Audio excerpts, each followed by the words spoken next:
lot easier of a recovery than I had anticipated, or that I'm used to, I should say.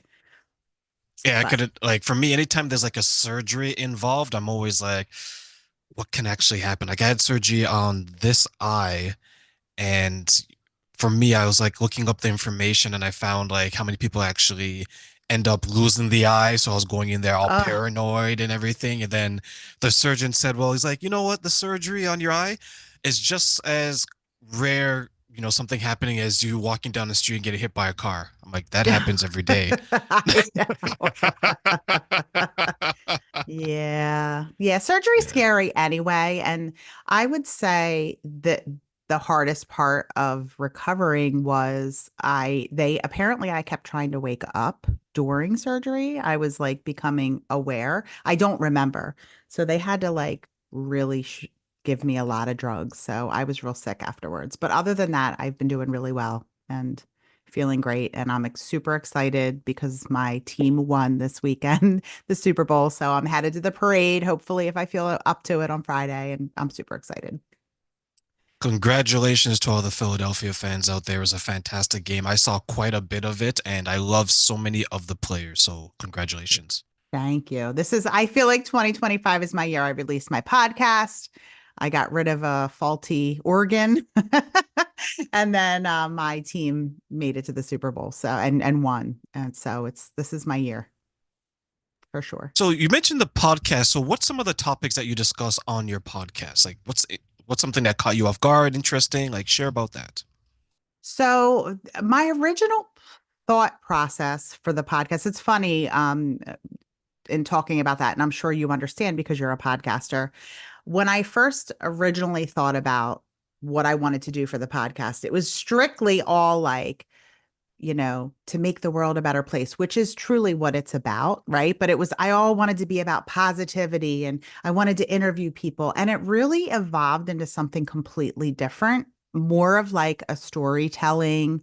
Um, I don't know if that's a genre, but it's more storytelling, talking about what it was like to grow up in my home. And we kind of market it as like a lower tier crime family because it technically my family is, a crime family, but it's really what it's like to grow up in a home like mine with a lot of trauma, a lot of abuse, a lot of neglect and abandonment.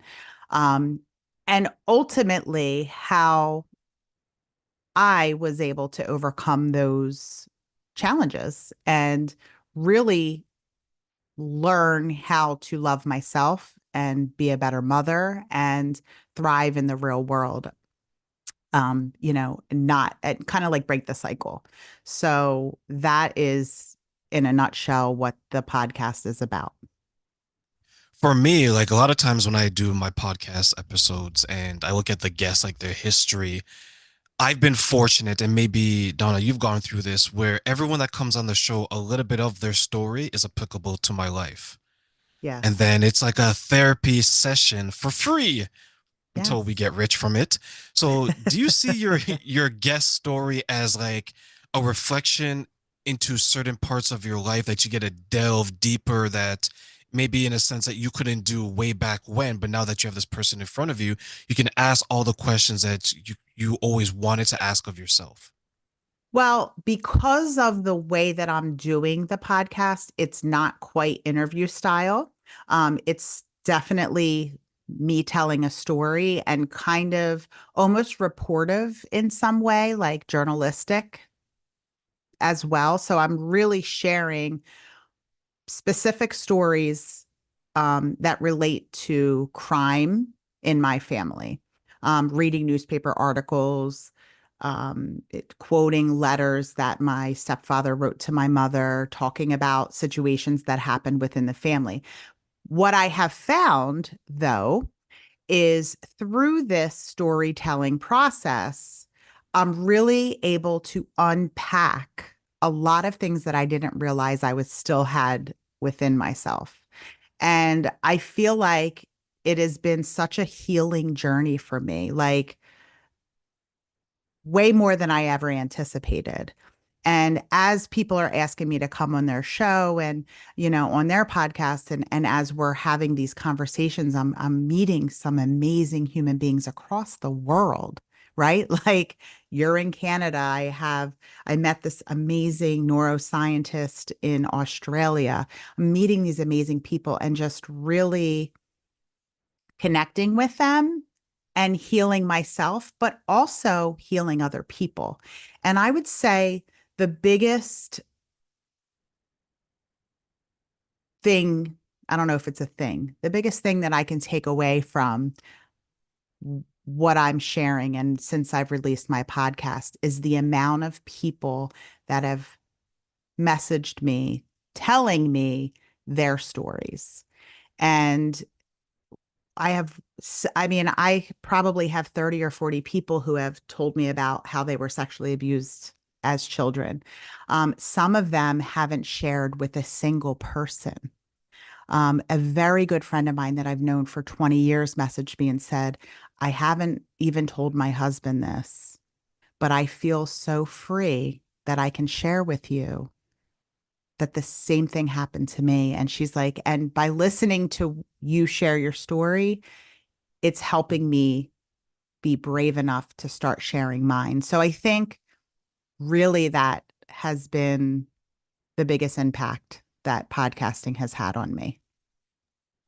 That sounds truly inspirational because, as you mentioned, right, like you're looking up these different scenarios that has happened and it has helped you to heal certain parts of yourself. What's something that you were surprised came up since you've done your podcast in regards to you and that you've healed?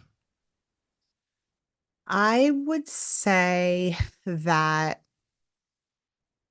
I don't want to say that I'm surprised, but one thing that I have come to terms with or opened my eyes to is the fact that I tolerate other people mistreating me.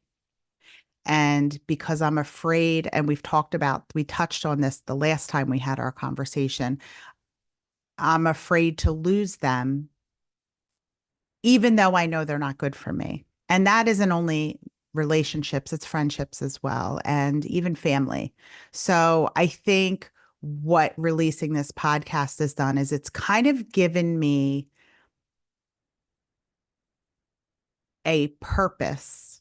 And with that purpose, I'm saying to myself, I cannot be on here helping all of these people and still having toxic relationships in my own life. I need to fix that. So it's kind of opened my eyes to toxic relationships around me, if that makes sense. Maybe I'm kind of finding my worth. Well, that's difficult for a lot of people to do, right? Not only to have the conversation to say that I have toxic people around me, either their friends, their family, their romantic partners. Like I've gone through that where I had destructive people around me, but I was looking at them not through the eyes of reality. Like I wasn't seeing who they are.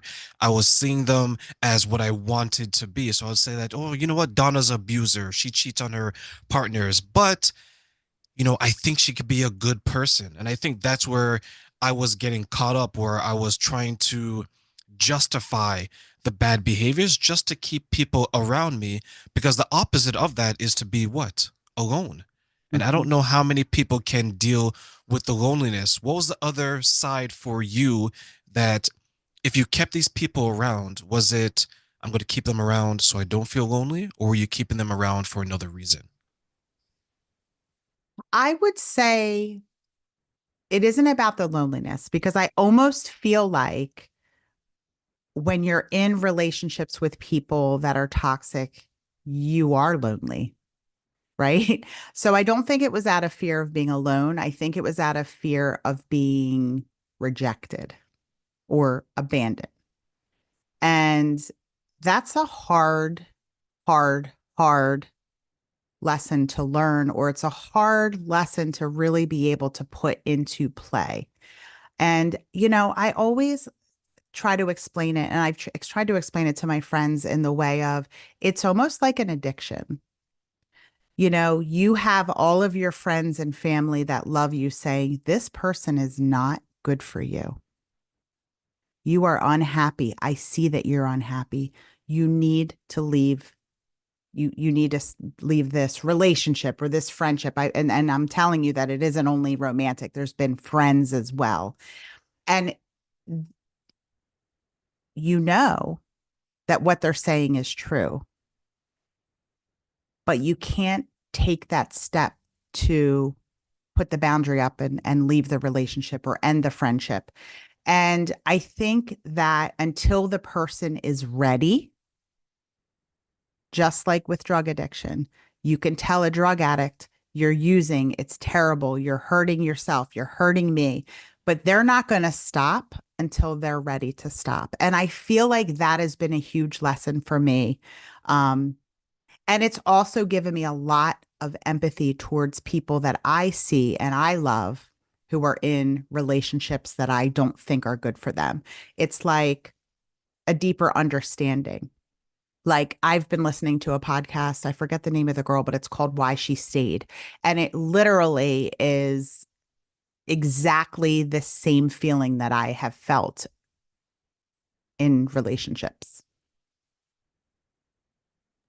That's kind of scary where if I were to look back on that, where I know someone that is she was going through that and the people around her, one was married and that married friend cheats on her husband. Another person, he uses women for money and things like that. And she struggles because these are things that she wouldn't do and these are things that she wouldn't want done to herself. And she always will ask the questions like, why do I keep these people around me? Like, what is it that has me around them?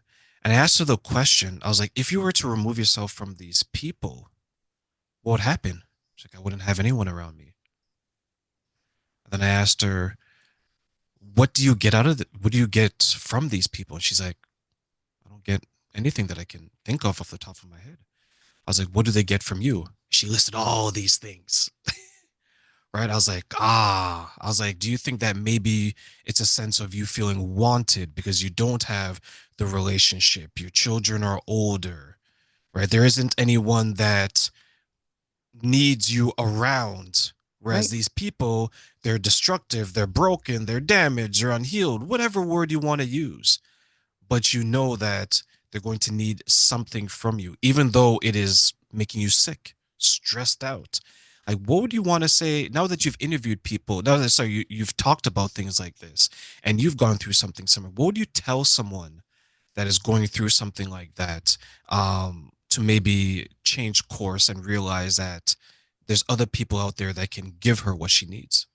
So I think the first thing is listen to the people that love you and really take a good hard look at what is happening. Make a list. Making lists is huge. What am I giving this person? What is this person giving me? How is this person hurting me? And really it is just about talking about it and being honest because a lot of times what happens with women and men, I imagine, is that they then people, and I've done this where I stop telling my friends the bad things that happen within the relationship because I don't want them to continually tell me, why are you putting up with that? I can't believe that she did that to you, or I can't believe he did that to you. What's the matter with you? You're a strong woman. You can be strong. I am one of the strongest women. I've been through a lot. I support myself. I take care of myself. I can handle any situation that comes at me. But there's this deep seated issue within me that I'm still struggling with that doesn't allow me to put those boundaries up. And it's hard for me to give advice to someone else when I don't always take it myself. But the only thing that I'll say is that by listening to those people, by going to therapy, by doing guided meditation, I think we talked about that last time, by focusing on yourself, it will eventually show itself when you focus on you, when you love yourself, when you give yourself what you're expecting from your friend or your partner or your parent or your sister or whoever is the negative abusive person in your life. When you start taking that control back and providing yourself with the things that you're looking for from someone else, your eyes, because those rose colored glasses start to come off and you start to see the person for who they really are. And that's what's happened with me. It's not been easy. But once that switch flips, it's almost like you can't go back. And it's freeing. And the people you asked that, who would you have if those people left you? Good people. Well, it's that saying where it's like when one door closes, another one opens. And really, that's the case. You're going to close the door to that, and more good, solid, happy, healthy people will come into your life. I think to your point, some people forget that they were someone before these people came into their life, right? It's like when you get into an abusive relationship, you were someone before that abuse, Yeah. right? And it may be difficult to remember because maybe the abuse has been going for so long, whether it's a husband, a wife, a boyfriend, girlfriend, a friend, or family member. But what I found is that you have a lot of people who are willing to accept bad friends easier than bad partners because it's cool to break up with someone, right? You know what, Donna, she's a gold digger and I hate her. Let me go make a Facebook and Instagram post bashing her, right? Whether it's true Right. or not. Right. But when it comes to friends, it's like because there isn't a romantic element to it for the most part, we're willing to allow the most destructive of people. Similar to our job, right? Like everyone has had a bad boss that we Yes. keep going back to, that we keep allowing to talk to them this way. And I wonder sometimes, is it that if we were to create a boundary to protect ourselves from these people, would it be then maybe the people who are struggling with that boundary, they don't want to offend the person that's hurting them because they feel a sense of like loyalty to this person, or they feel a sense of, well, you know what? Yeah, they're bad, but, and then here comes the justification. What are your Hmm. thoughts? I feel like that is the main reason people don't put boundaries up is they don't want to hurt anyone else. And, sometimes in life, while you putting a boundary up may hurt someone else, that's okay. That's on them to be hurt by it. People, good friends that love you and are healthy will respect the boundary. You put that boundary up, they'll respect it. But I struggle with boundaries. In some ways, I struggle with boundaries. In other ways, I'm like, I'm not tolerating this. Like, no. But when it comes to certain things, it's like crazy to me how I can be so strong and so, put these boundaries up and I'm not doing that. And I know who I am. And then it comes to a friendship or a romantic partner. And I know I'm being hurt. And in my head, I'm saying, they'll ask me a question and I'll answer them with whatever they want to hear. But in my head, I'm saying, no, this isn't right. Like, no, I shouldn't be here. Why am I putting up with this? But it doesn't come out of your mouth, and I've experienced that, gosh, so much throughout my life, so many times, so many friends, so many romantic partners. Not so many romantic partners. I haven't had that many, but the few that I've had have not been healthy, sadly. Why do you think, looking back, that was such a struggle for you when it came to the boundaries, especially with the friends? I feel like I am a very loyal person. So, and I'm going to give a specific example. Very recently, I had to set a boundary with a friend who was going through a very difficult situation, a mental breakdown. I mean, to the point where probably hospitalization should have been considered and was recommended for the person. And this friend was consistently badgering me, messaging me, asking me for details, asking me to do things that I wasn't comfortable with due to a situation. And I can't get into it because there is legality pieces to it. And it took my therapist and it took a crisis counselor myself that I reached out to. And my really close friends that I really, really trust and I admire to really kind of surround me, not physically, but surround me and remind me that her issues need to be her issues. And if it is hurting me the way that this person is hurting me, then it's time for me to stand up for myself. And I did. I set a boundary and it was hard and I cried and I didn't sleep for days. And she reacted exactly the way that I thought that she would react and said mean, horrible things that were extremely hurtful. And eventually it ended up being the best thing that ever happened to me because it was like I lifted an entire house off of my shoulders.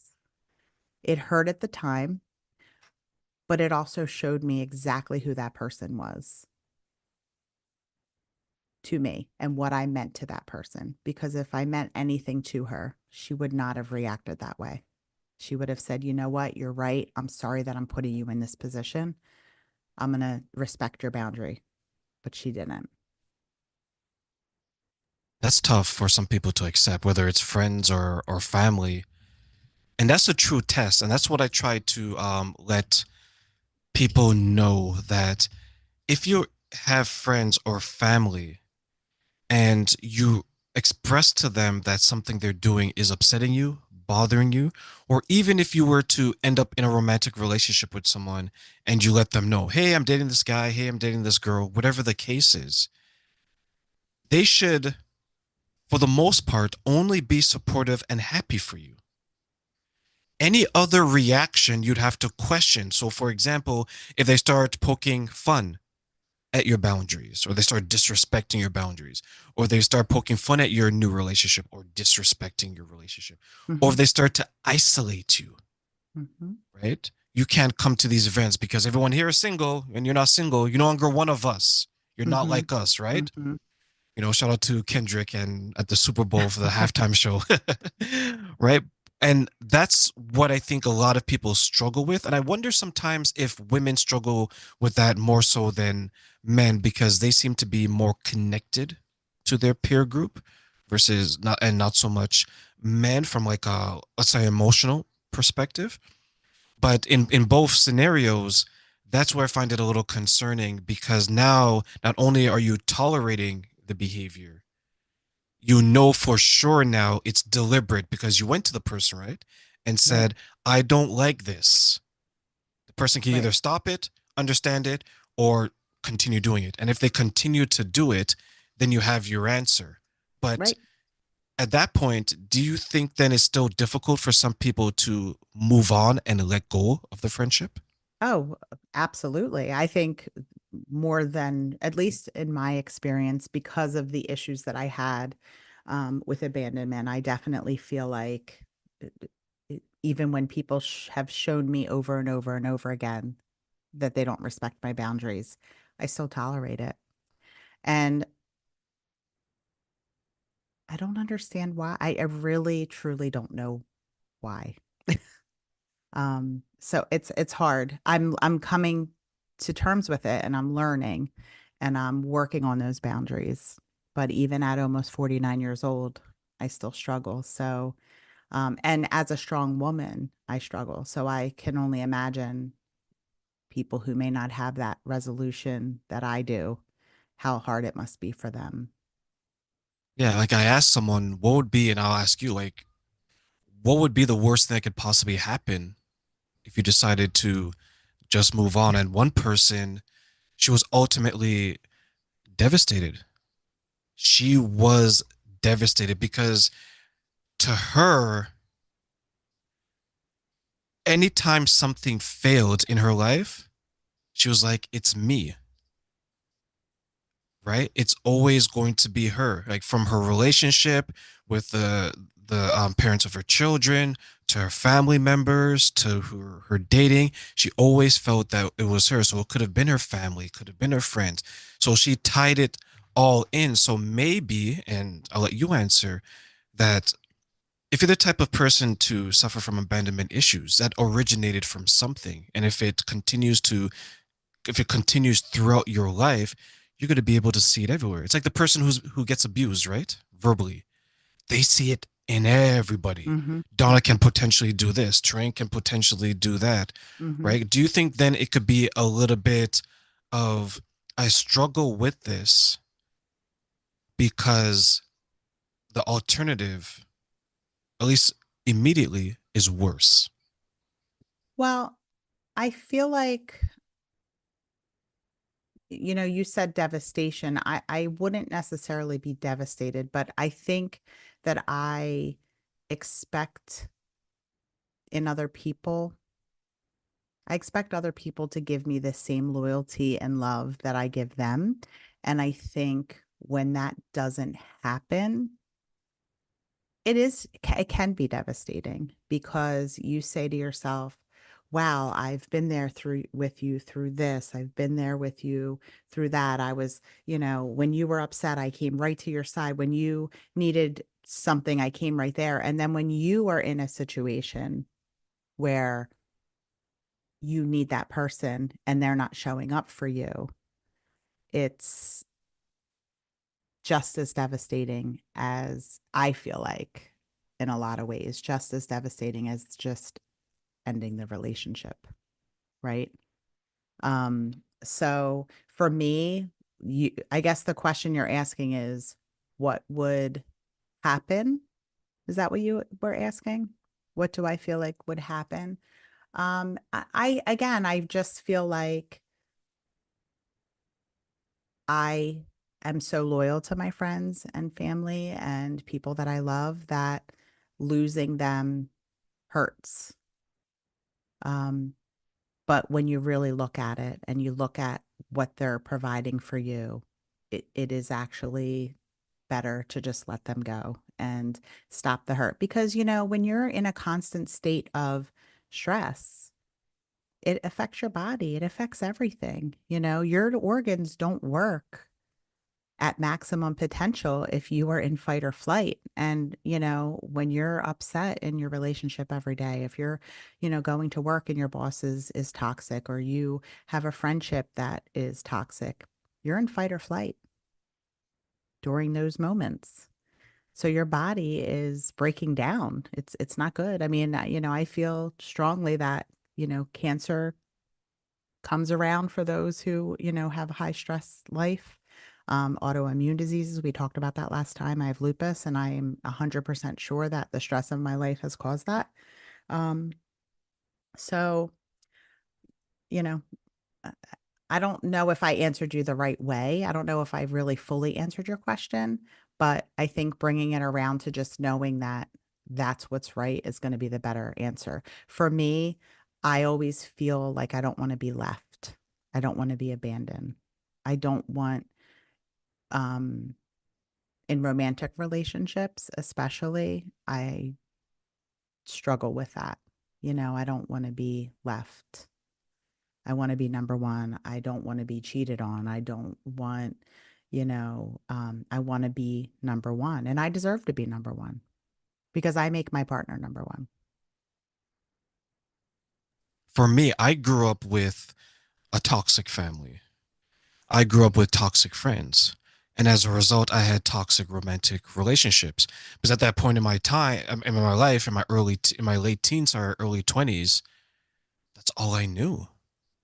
Right. And it came to me easy. Why? Because I was around it.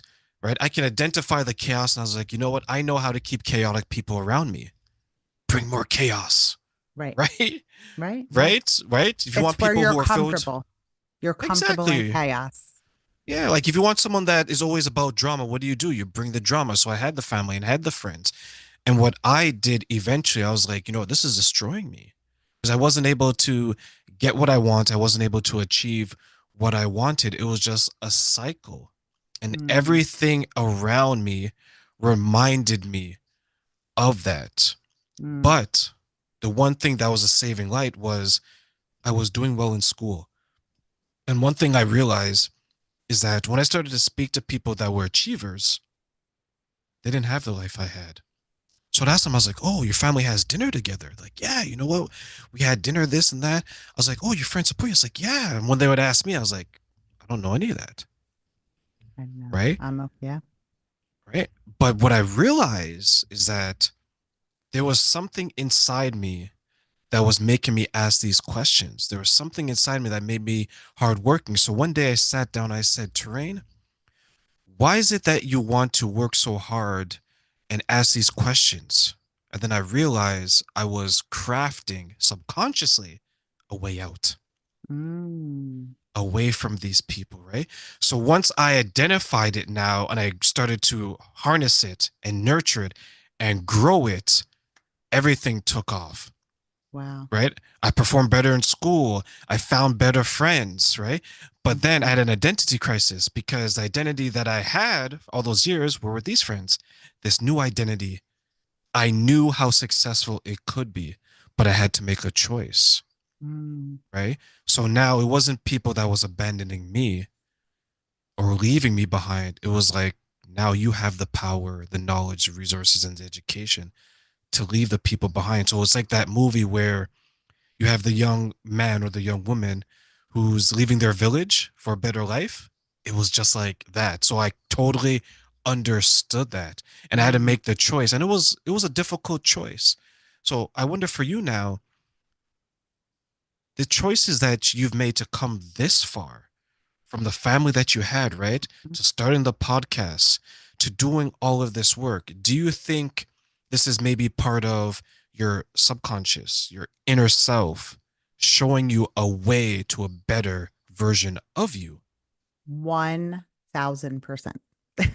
Yes. And it's funny you say that because so I've been on my own since I was 15.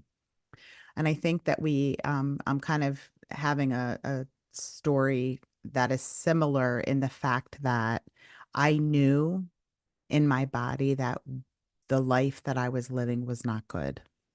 So, and I don't know if I don't believe I shared this with you the last time, but the way that I got out of this abusive family that I was growing up in was I told my mom that I was addicted to cocaine and I needed to go to drug rehab.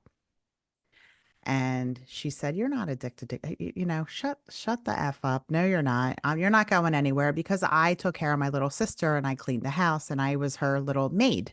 So at 15 years old, I said to myself, this is not, I just knew there was like this, like, I transcendency that I knew that this was not healthy and not good. You know, they people always say follow your gut. My gut, my body knew. So I went to the counselor at my middle school and told her that I'm addicted to cocaine and I want to go to rehab and my mom won't admit me. And so they made her send me to rehab and that's how I got out of that house. So we have a similar story in the fact that we knew, right? We knew that these relationships were toxic. We knew it was bad for us. And subconsciously, I mean, I most certainly didn't say outwardly, I'm living in an unsafe home. I'm trying to find safety. I just did whatever I could with the resources that I had to get out of there.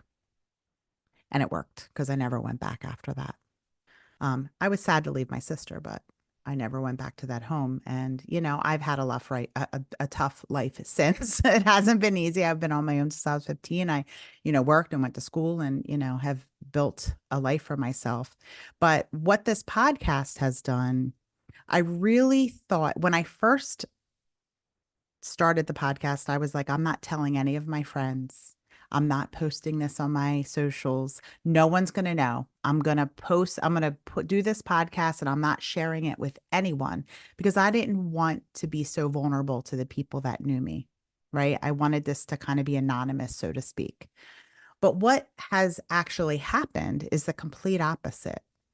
And I'm not ashamed of what happened to me, and I'm not embarrassed by being so vulnerable. It has given me this strength that I never knew that I had. I guess I've always known I've had it, but it has given me a strength that is really surprising and a resolve to help people and to know that by me sharing, I'm kind of shining a light for other people to share as well.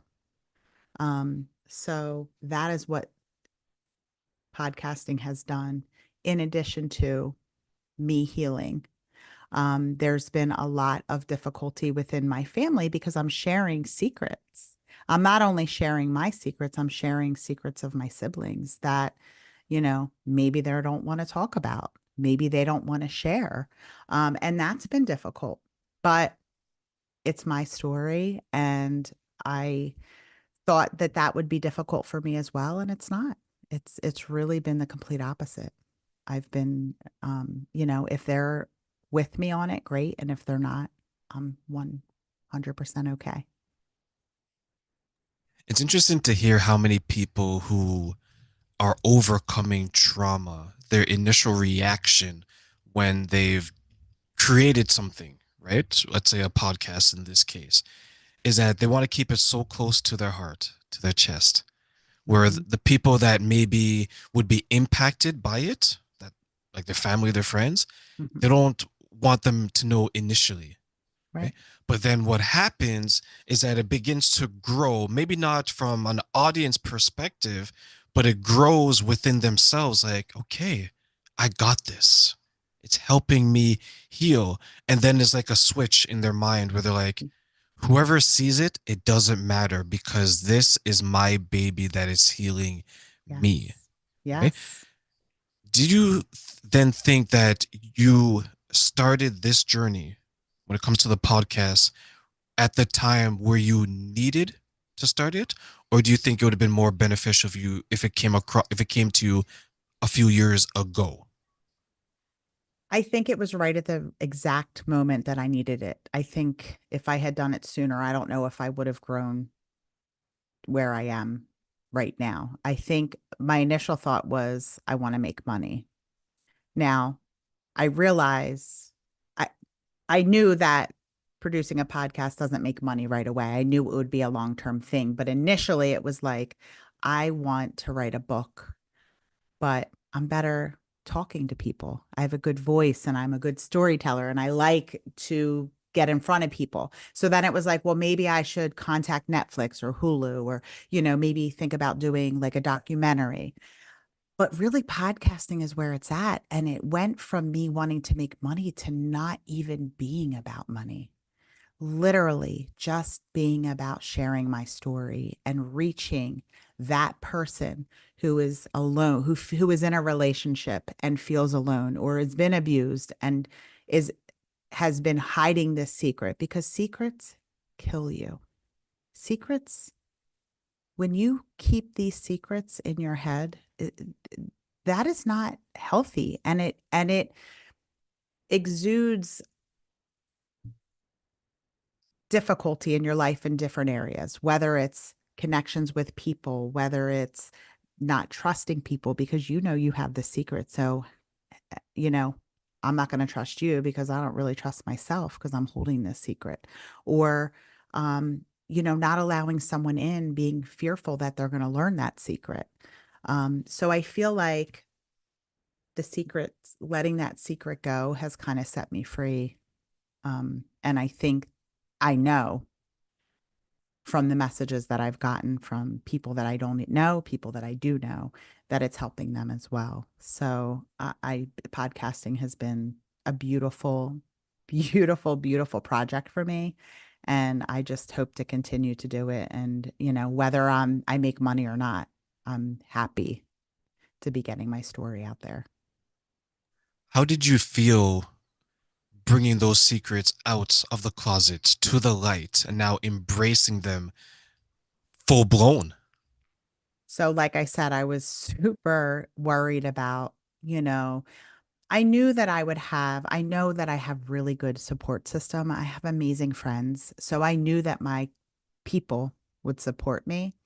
But, I also know that there are people who don't like me. I'm a strong, attractive woman who has, appears to have my crap together. And I was really worried about what people would think, right? Like those people. What are my haters going to say? I don't want that girl over there who I know doesn't like me to know what happened to me because that makes me feel vulnerable. But it honestly did the exact opposite. It I do not I'm sharing very vulnerable things, but I don't feel vulnerable. I feel brave. I feel strong. I feel resolved. And honestly, I feel safe. And, I talk about that a lot. Like, really, my whole life has been a journey to safety. And the more I share, the more safe I feel. It's pretty interesting. And the more feedback I get and the more people that I seem to be helping makes me even feel like not only am I safe, but I'm creating safe space for other people and helping them find their safety. Sometimes I wonder why so many people struggle with finding people that make them feel safe, or better yet, feeling safe within themselves. Because for you, when you share that, if you didn't feel safe, do you think then you would have looked for safety in others and that could have potentially put you in a difficult situation? Yeah, for sure. I mean, I think my whole life I was looking for safety in others. And it wasn't until now that I really found it within myself.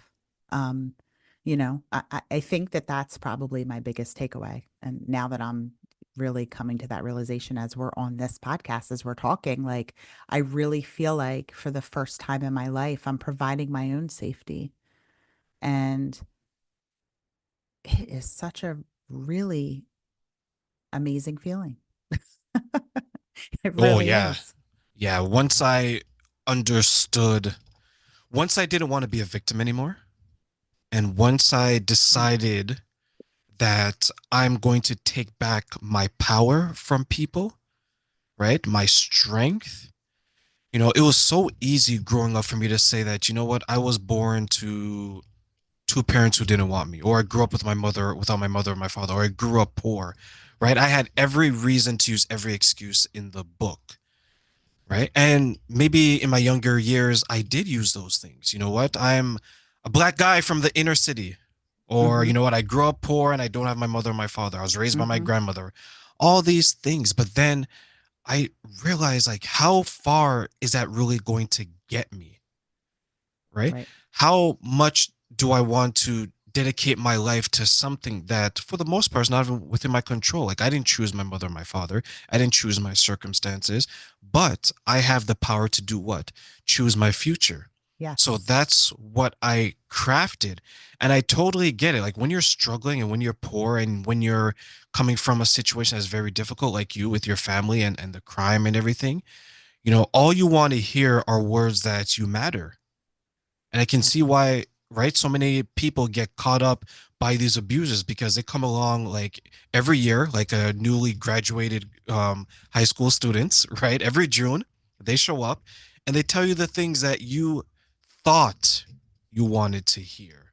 But when Mm-hmm. you start hearing it from them and you realize what it comes with, the gaslighting, the manipulation, the abuse, you Mm-hmm. begin to realize, you know what? I don't need to hear this. You may have wanted it, feels good in the Mm-hmm. beginning, Mm-hmm. but you don't need it long term, because what you needed long term was to do what? Tell yourself you're beautiful, you're Yes. important, you're strong. Are these some of the things that you told yourself as you were continuing on your journey? And maybe you still tell yourself today, because you mentioned that you're an attractive, strong woman, right? Yes. Yes. So, yes, I feel like one of the things that I have always tried to do was I think I tend to be self-deprecating and tend to focus on the negative a lot. Like, oh, I'm fat or my hair doesn't look good or my nose is too big or, I'm too loud, I'm too much, I'm too big, I'm too, you know, but there's always been that piece that's like, no, you're not. No, you're not. Donna, no, you're not. You're beautiful. Like, hello, look in the mirror. Yeah, you might have your days. Yeah, you might, be a bitch some days, but your heart's in the right place. And as long as you know within yourself I, as long as you know within yourself that I always feel like intention is so big. Intention versus action, right? Someone could say something that hurts me.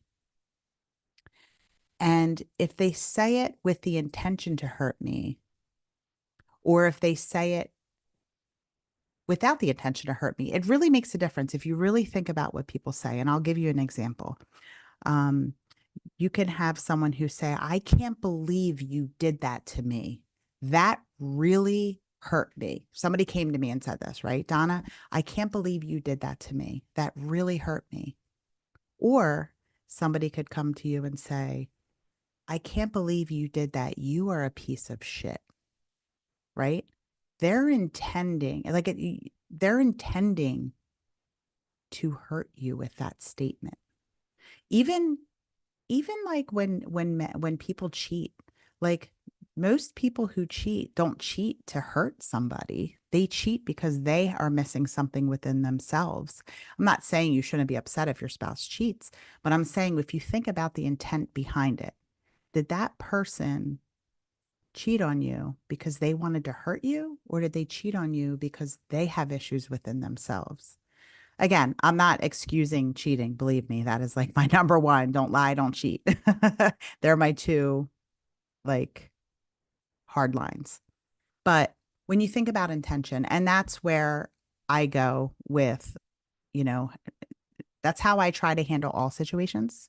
And that's how I try to live my life by not hurting people. Yes, my words might hurt someone, but my intention is to never hurt them. Does that make sense? I feel like I just It talked in does circles. because no, it does because I 100% agree that many times it's not necessarily what you say, it's how you say it, and it's attention Yes. behind it, right? Like Yes. someone can say something to me and they say that, Terrain, I don't like your outfit, but they're saying it in a way that there's something that is better suited for me. So it's more of a positive, Right. right? But if the person has a history of talking down to you, then Mm-hmm. yes, because it's been established and their intention is just who it is. And I think what separates maybe you and I from the average person sometimes is that we have the experience, we have the training to identify it, right? Like if someone were to say something, we can say, okay, why is this person saying this? Why did they say it this way instead of saying it this way? Mm-hmm. Like we can analyze it, right? But if someone comes up to you and say that, you know what, Donna, you look ugly today, Mm-hmm. right? And you don't have the relationship with that person where it's like a term of endearment, where it's like ha ha ha, hoo, Right. then you're going to take it on the surface level, like the person's trying to be offensive. And that could be a family member, that could be a friend, that could be Right. whomever, right? And what sometimes I think happens is because, and this goes back to full circle, right? Because we don't set the proper boundaries, there's people out there who are our friends, who are our families, they're going to take advantage of it. Because you're Yeah. always going to either ignore it or just brush it off. That's just, that's just John being John. Until what happens? Until that one day where you tell John, you know what? You're being a jackass and shut the hell up. I didn't like Mm-hmm. that. Right. Now they're offended because you not only have made the boundaries clear, you've reinforced it. So what do now? They talk crap about you, Right. Well, and I right? would say that statement, you're acting like a jackass. Knock it off, as opposed to you are. Those are the statements that I really, really, really try to like focus on, and that I've learned because I know what hurts me, right? If somebody says to me, "Hey, you're a effing bitch," I'm going to be like offended.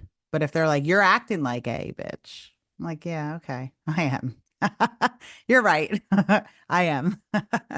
But yeah, it really is in how you say things and the intention behind it. You can tell someone, hey, that outfit doesn't, maybe you should try to find this outfit that looks good on you, as opposed to that makes you look fat. Two different ways to say it, right? Maybe we should try a, a looser fitting shirt, as opposed to that shirt makes you look fat. It's intention, you know? So let me ask you then, how can we identify the intention behind the words or the behaviors of people around us when we're trying to realize, are they being toxic or they're just pretending to be something else? So it's funny, you asked me earlier what I would tell someone who is trying to set boundaries or trying to get away from bad relationships. And I thought about what that answer would be. And it's going to be the same answer right now, in that really it's not about what people say, it's about what they do. So someone, if you're trying to find the intention, what is that person saying? What are their actions behind it as well? So someone can tell you, I love you. You're the best thing that ever happened to me. I want to take care of you. But when their actions don't show it and they don't show up when you need them the most, then they're just words. Their intention is to gaslight you, I guess. That's what you said earlier, or manipulate you, or just tell you what you want to hear so they get what they want. I really feel like actions are huge. And that's another thing that I've really, over the years, have used to help me identify these relationships and the negative ones and the toxic ones and kind of separating them out. Who really shows up when you need? And people will be surprised when it comes to the manipulation, right? Like you'll have family members say that, well, we're family, and they'll manipulate you that way, right?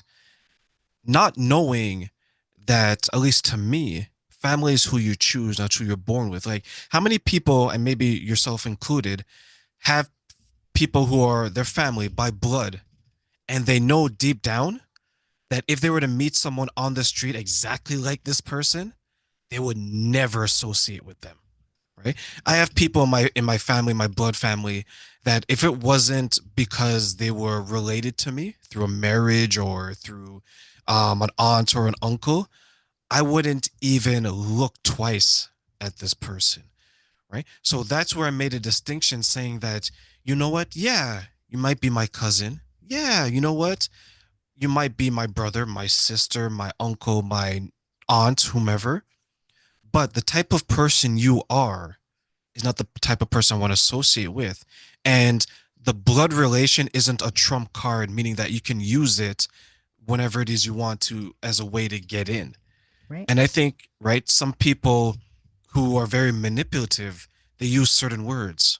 Donna, we're family. You don't turn your back on family. Donna, I've known you 10 years. We go way back. Do you remember when we were in school together and we used to ride bikes and all this other stuff? Mm, Right? Someone who is truly healthy for you, they wouldn't need to throw those things in your face. Their behaviors, to your point, right, yeah, will speak for them before words ever can. So why do you absolutely. think that some people confuse the quantity, meaning the length of the relationship, versus the quality of the relationship? Well, I mean, I don't know if they necessarily confuse the two, but I feel like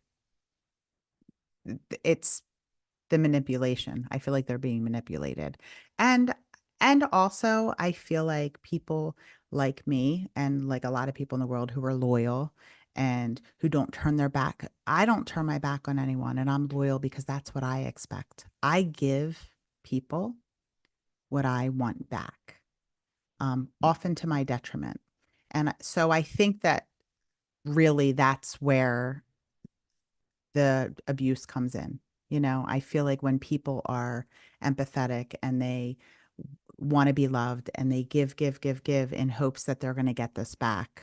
And that's how, they can still stay in that circle of manipulation, but also family. I mean, family is a big thing. And a lot of people really struggle with toxic relationships and family. And I was lucky enough to get out when I did. And I didn't have a relationship with my mom from the moment I stepped out that door at 15. Um, and some of my siblings I don't have relationships with, and I'm okay with that. Yes, they're family. At the end of the day, if they needed something, I'll be there, but I'm not going to tolerate being abused. I just won't. And if that's what you want to do, then you can do it somewhere else. I can put my boundary down, oddly enough, with my family and with a lot of things. Um, but yeah, I don't know. That's a tough question. I don't know if I can really give an answer. I can only just tell you what I feel. My family, I have a very easy time because it's so blatant. The abuse has been so blatant that I am very easily able to be like, no, and set that boundary. I have a lot harder time with friends, and romantic relationships, setting those boundaries. You mentioned something that I found interesting, and I've heard this before, where you're a loyal person and what you give, you expect from others. Do you sometimes see your relationships as not for what they are, but for what you hope they would be, meaning that I would do this, so I would want you to do that, so you wait for the person to do what you would do, but many times it doesn't actually happen. I think I know, I don't think I know that I have unrealistic expectations of romantic partners because I say to myself, well, I'm going to give them this, so then they're going to give this back to me. And I know what they're capable of, right? I know that they're capable of doing this. If they would just open their eyes or go get therapy or, you know, uh, take a good look at at themselves or, um, you know, really just do the work on themselves. But they need to do that work on themselves, and no one is going to ever be able to change somebody else, and that has been really hard because I feel like not I've never felt like I can change someone, but I always felt like I could love them enough and show them enough love, unconditional love, and give them all the things that shows them what it's really like to be loved, that they would then see that. But some people just aren't capable. They're just not capable of seeing that, or they're not ready to dive deep into their inner demons. And I sadly tend to find people with inner demons because I see people differently, you know. I see broken people and I see their strengths, you know. I see people with a different lens. I've always seen people with a different lens. Um, I grew up in my grandparents were very racist. My mom was racist, but my aunt dated a black man and married a black man and had two children with him. And I loved him so much. And I remember my mom and my dad, not really my dad, telling me, don't don't talk to him and use the hard N word, and just tried to tell me over and over again that he was bad and don't talk to those people. And I it didn't matter. I literally loved him and I saw him for who he was, not what everyone else saw about him. So from it, as a child, I've always been this way. This isn't something, I don't know if I'm this way because of my abuse or if I'm just this way, but I always see people for the good. And that gets me in trouble. um, yeah. I think it's something that if you were to hone on it and maybe tweak it a little bit where you can see the good in people, because I think we all need that, because a lot of people have a lot of good in them, right? It's just some people, because they're not able to get their way because they're good people, they start to use the good for nefarious ways, right? They use it Yeah. to manipulate people, to gaslight people. So one example could be that I'm empathetic to the women around me. So what does that mean? That means that I may have more women around me than I would have men. So I use that to my advantage. I may get things Mm-hmm. from them. I may get money Mm-hmm. from them. I may get sex from them, right? Like there's still a good center in me, but I'm using it in a way to manipulate other people, because that goodness, it draws in people, Mm-hmm. right? And I think sometimes that's dangerous. But on the other side is that when you see the good in someone that maybe other people can't see, You can become an advocate for that person. You can be like, hey, this person does this. This person does that. Because you want to understand why someone views someone a certain way. Like when someone comes to me and says that, oh, Train, I don't like that person. My first question is why? Hmm. If you Hmm. can't tell me the why, then I'm not going to believe you and just automatically not like someone because you can't even explain it. So now there's another reason. Do you not like that person? Because I've heard this, right? Where I found out that someone didn't like someone because they were in a relationship with someone that they thought they had a chance with way back when. Mm. So that person didn't do anything to you. That person may not even know, Right. right? But because you want something, you can't resolve that. You can't soothe yourself. So the alternative is what? To attack that person, Right. right? To feel however it is that you feel. So, Donna, as we close, tell me what's next for you on this journey in your life? What is next? I mean, just to continue with this podcasting journey, and I'm gonna finish releasing season one, and then we'll move into season two, and I'm not sure where that's gonna go yet, because, like I said, it started out as one thing and it's kind of evolved into something else. So I'm very happy because I partnered with, I have a producer who I don't know if you're too young for this, but an old HBO series called Tales from the Crypt. Are you familiar with that? Okay. So my producer is the writer of Tales from the Crypt, producer and executive producer and writer of Tales from the Crypt. And he was the one who anything that came out of